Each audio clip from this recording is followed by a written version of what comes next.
Hey everybody, DMD Rep here with a special weekend edition blog. Got the party hat on here, business in the front, party in the back. And there's a reason for that. Today I'm talking about the toys that I just got. I got a Blackberry torch, sexy little torch. Woohoo! What kind of phone can do that? Boy, it slides easy. So I'm going to start to do a little quick review and tell you why I went with the torch, because all of you friends out there, you told me I need to get an iPhone, but I already have an iPod, and I was really debating it. I already have an iPad. As you know, I love this thing. This thing is one of the best toys I've ever bought, and if you're thinking about it, I still recommend getting this. But I'm going to tell you why I ended up with a torch today. 90% review on from you guys out there said, Warren, go get the iPhone. Anyways, here's what I think. Number one reason I went with this device is because I have an excellent carrier and an excellent plan with SaskTel. The phone was 180 bucks subsidized by my carrier. The iPhone I would have had to buy unlocked off of the Apple Store, which sounds pretty cool, but I didn't want to drop 700 bucks on doing that, so went with the $180 version. But that wasn't the main reason I bought it. It's not always about the price. Number one thing I bought it was because of the service level.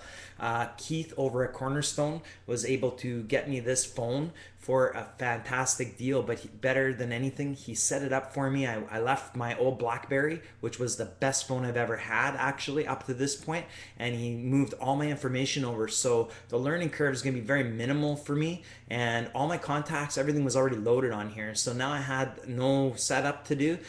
So number one reason to buy a Blackberry torch is because of the service level. So I would recommend to anybody, if you're debating phones and can't figure out what to get, go get yourself a good tech guy at a cellular store and trust what they have to say. They know how reliable these things are. They see the issues day to day. I've been dealing with Keith for, I don't even know, several years. I've known him for quite a while. He's always taken care of me and my family and my friends. I send everybody over to see him. Go get to know, if you're from Saskatoon, go get to know Keith over at Prairie Mobile and Cornerstone. He is the man when it comes to cellular. Most of you guys out there probably don't have a business day to day that you need a particular phone, but you dentists, I know more and more you rely on your email and your messaging.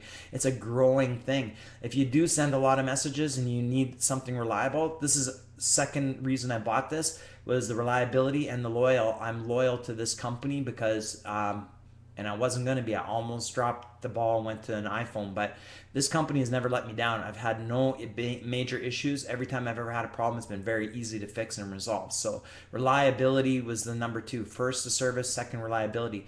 Third, I really like this for business. I send 400 to 600 messages a day. The touch screen thing on my iPhone, it's okay. It's good, but it's not as good as this physical keyboard. So because I do a lot of messages for quick typed emails, or sorry, for quick messages, they do have that screen where you can enter. I do like that actually, and I probably use that most of the day because a lot of my messages are quick and brief. 400 to 600 times a day I do a message, so I need something that I can rely on for my phone and I can enter quickly.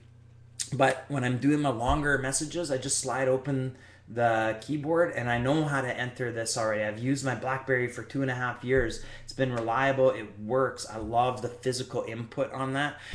Some of the cool things that I like about this phone, a couple other reasons that I would buy this, is the social feeds. You can actually set up like a favorite screen. It's got all that cool like sliding kind of stuff, which is really neat. You can pinch and zoom on pictures and on internet stuff. So but one thing I really did like, and actually the video quality and the picture quality is good. Those are something else that you want in a mobile phone, because it's always stuff happening at the moment. It's like the messaging and that kind of stuff you need to capture right away. So the torch does it. It does it well. It does it fast. It does it reliable. It's got the flash on it when you need it. But one thing I found on this that I didn't even know in any of the reviews was the social feeds.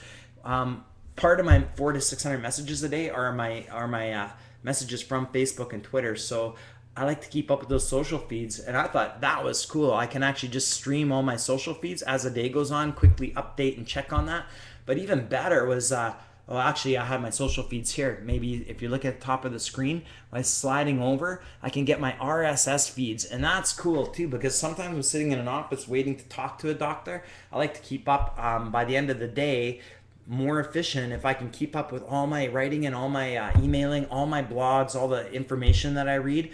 Try to be the most educated rep in my area. So keeping up to the blogs is a part of it. I follow a lot of dentists and a lot of dental blogs. Sometimes some of my fun blogs are on there too. But the point is that there's no downtime for me. Information's constantly going in my workday, which is probably about 10 to 12 hours a day. I have access to it all over the place, no matter where I am. The reason I didn't go though with the iPhone over the Torch is because this is business. This is the business part of my day. This is the majority. This is what makes me money, man. This is the fun part of my day. So keep them separate. I know it'd be nice to carry it all around with you, and if you're not business, if you're the weekend mom who runs the kids around and or the guy doesn't really rely on emails and really doesn't want to know, this is the way to go. Okay, go get your iPhone, go get your music and your video and your quick little internet. But on the internet part, if you want to have a decent internet experience, you really need to go out and get the iPad. I've blogged about this. There's way more to do on the iPad. It's not quite a laptop replacement, but I think it will be. I think they're getting there. I think in the next version or two, there's not going to be any reason to even carry a laptop around. This thing is just so damn convenient. This page in particular is my main page because it's all reading. It's all the research that I do. I probably read 100, 200 articles a day on my blog feeds, my news feeds. Anyways, this is the party end of the equation. This is the business end, thus the hat. This is what this is all about. So enough of that. You can try to avoid the glare off the top of my head. I'll just stand real tall here. Anyways, if you're debating which way to go, I haven't seen any positive reviews on this thing, but it's excellent, man. I got it in my hand. It's solid. It works. Does what I need it to do for my business all day. If you're debating going iPhone or this and you can only get one device, okay, go get the iPhone. But if you're a businessman and you send a lot of messages and you need something, a serious machine for doing emailing, that's the way to go. I tell you. Anyways, I think that's it for today. I hope you're having a great weekend, and I'm off to go golfing. See ya.